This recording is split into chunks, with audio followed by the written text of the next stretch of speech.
Froggy's Best Christmas. It was the night before Christmas, and Froggy was dreaming of snow. He had months of dreaming to go before it was time to wake up for spring. Thump, thump! In the dream, Max was tossing snowballs against Froggy's window. "Froggy!" called his friend. "What?" But it wasn't a dream at all. Froggy woke up and looked out the window. "Max! Max!" he shouted.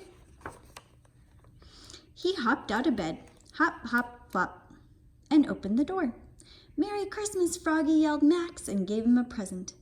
"Wow," said Froggy, "this is my first Christmas present." "This is your first Christmas," said Max. "You always sleep through it." "I've heard all about Christmas," said Froggy. "Now I can celebrate it. Yippee!" And Froggy went to look for a gift for Max. Flop, flop, flop. "I found the perfect one," he said. "What is it?" asked Max as he tore open the box. "My soccer ball, the one I kicked for our winning goal at City Cup." "Gee, thanks," said Max, juggling the ball on his knees. "Now, open your present." Froggy tore off the wrapping paper and opened the box. Inside there was a drawing of a Christmas tree. "Gee, thanks," said Froggy. "I always wanted a drawing of a Christmas tree." "No, no," said Max. "I'm giving you a real Christmas tree." "Wow," said Froggy. "What a friend." "Christmas," Max said, "is about friends." "Yes," shouted Froggy. "Let's go find Matthew and Travis." And he rushed to his room to get dressed. Zoop, zip, zut, zut, zut, znap, znap, zut, zut, zut, zwit, zwum. Then he flopped outside. Flop, flop, flop. "Froggy!" called Max. "What?" "Did you forget something?" "What?" "Me!" And together they went off through the snow to wake up their friends from their long winter naps. First they woke up Matthew. Wake up," they shouted, and Matthew the turtle yawned and crawled out from his home beside the pond. Then they woke up Travis. Wake up," they shouted, and Travis the bear yawned and crawled out from his cave under the snow. "Merry Christmas! Merry Christmas!" said Froggy and Max.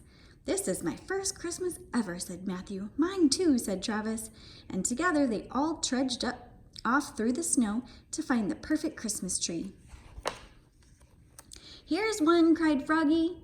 "No, it's too skinny," said Max. "Here's one," said Matthew. "No, it's too fat," said Max. "Here's one," he hollered, "the perfect tree."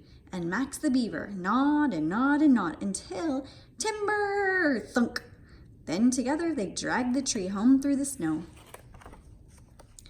"Christmas," said Max when he got there, "is about friends and family too," and he scampered off and came back with his grandma and grandpa.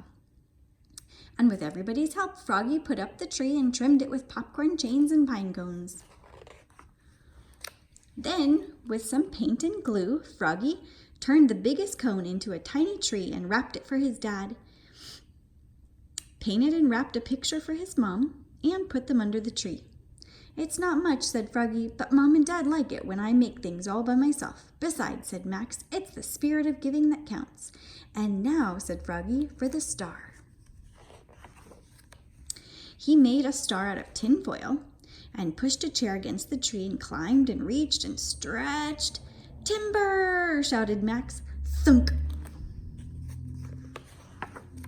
"Froggy!" yelled his mother and father. "What?" And in they came, their eyes as big as sugar plums. "Oops," croaked Froggy, looking more red in the face than green. "Merry Christmas." And it was a Merry Christmas. Together they opened presents. Rip! Roasted chestnuts. Crackle! Sang carols. Fa-la-la-la-la! Ate a feast. Munch, crunch, munch. And had a snowball fight. Oof! "This is my best Christmas ever," said Froggy. "Ours too," said Matthew and Travis. "This is your first Christmas ever," said Max, and everybody laughed. "Merry Christmas to all," shouted Froggy, and his friends waved goodbye. "And to all a good night," boomed Santa Owl. "Ho, ho, ho."